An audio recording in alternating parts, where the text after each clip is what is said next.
जम्मू कश्मीर के बरजला इलाके में आतंकियों ने पुलिस वालों पर फायरिंग की है। पुलिस के 2 जवान शहीद हुए हैं। इस हमले की जिम्मेदारी आतंकी संगठन लश्कर-ए-तैयबा की शाखा टीआरएफ ने ली है। जम्मू कश्मीर के शोपियां में सुरक्षा बलों ने 3 आतंकियों को मार गिराया। मारे गए आतंकियों से बड़े पैमाने पर हथियार और विस्फोटक सामान बरामद हुआ। जम्मू कश्मीर के बड़गाम में भी सुरक्षा बलों और आतंकियों के बीच मुठभेड़ हुई। आतंकियों से लोहा लेने के दौरान शहीद हुए जवान मोहम्मद अल्ताफ को श्रद्धांजलि दी गई। भारत और चीन के बीच दूसरे दौर की बातचीत कल। पैंगोंग के बाद देप्सांग, गोगरा और हॉट स्प्रिंग से सैनिकों की वापसी पर होगी चर्चा। गलवान में चीन ने 4 सैनिकों के मरने की बात कबूली। बंगाल में अमित शाह के चुनावी अभियान का आज दूसरा दिन। कोलकाता के नेशनल लाइब्रेरी जाकर नेताजी को याद किया। बीजेपी की साइकिल यात्रा को हरी झंडी दिखाई। अगले हफ्ते बच सकता है बंगाल का चुनावी बिगुल। निष्पक्ष चुनाव के लिए सुरक्षा बलों की 800 से ज्यादा कंपनियां हो सकती हैं तैनात।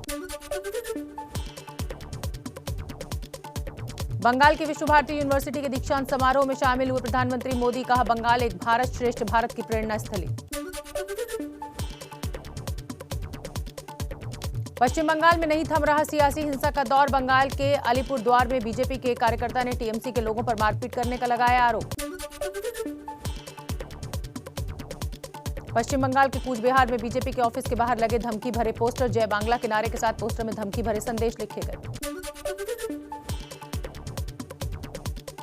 टूलकिट मामले में गिरफ्तार दिशा रवि को दिल्ली हाईकोर्ट से नहीं मिली राहत। दिशा रवि ने मीडिया से पर चल रही खबरों पर रोक लगाने की थी मांग। कोर्ट ने इस मामले में किसी भी तरह की रोक लगाने से किया इनकार। किसान नेता गुरनाम सिंह चड़ूनी के भड़काऊ बोल। कहा, हिंसा की जांच के लिए पुलिस आए तो घेर कर गांव में ही बिठा लो। कोरोनिल दवा पर बाबा रामदेव का बड़ा ऐलान। कहा, अब तक छप चुके हैं 9 रिसर्च पेपर। कोरोनिल पर छट चुके हैं शंका के बादल। केंद्रीय मंत्री डॉक्टर हर्षवर्धन और नितिन गडकरी भी शामिल रहे कार्यक्रम में। देश में डीजल पेट्रोल की कीमतों में बढ़ोतरी जारी। देश के कई शहरों में 100 रुपए के पार हुआ पेट्रोल का दाम। बिहार विधानसभा के बजट सत्र की आज से शुरुआत। तेल की बढ़ी कीमतों का विरोध जताने के लिए साइकिल की सवारी कर विधानसभा पहुंचे आरजेडी के विधायक।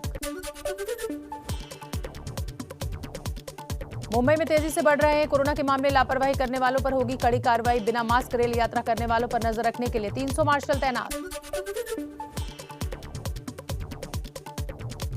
महाराष्ट्र के 2 जिलों में फिर लगा लॉकडाउन। अमरावती में शनिवार शाम 8 बजे से सोमवार सुबह 7 बजे तक बाहर निकलने पर रोक। यवतमाल में 5 से ज्यादा लोगों के एक साथ जमा होने पर भी प्रतिबंध। राजस्थान के थार रेगिस्तान में भारत और अमेरिकी सेना का साझा युद्धाभ्यास जारी। इस युद्धाभ्यास में भारतीय सेना की जम्मू कश्मीर राइफल्स और अमेरिका की घोस्ट ब्रिगेड हिस्सा ले रही है। उत्तराखंड का चमोली प्राकृतिक आपदा की मार से अब तक उबर नहीं पाया है। लापता लोगों की तलाश के लिए रेस्क्यू ऑपरेशन जारी है। अब तक 62 लोगों के शव बरामद हुए हैं। प्रधानमंत्री मोदी ने आज वीडियो कॉन्फ्रेंसिंग के जरिए भारत ऑस्ट्रेलिया सर्कुलर हैकाथॉन को संबोधित किया। संबोधन में पीएम मोदी बोले, दोनों देशों ने युवाओं पर भरोसा जताया। अमेरिका की मंगल पर बड़ी कामयाबी। 7 महीने पहले धरती से गया नासा का रोवर मंगल की सतह पर सफलतापूर्वक उतरा। मंगल मिशन से जुड़े कंट्रोल ऑपरेशन की हेड भारतीय मूल की वैज्ञानिक स्वाति मोहन है।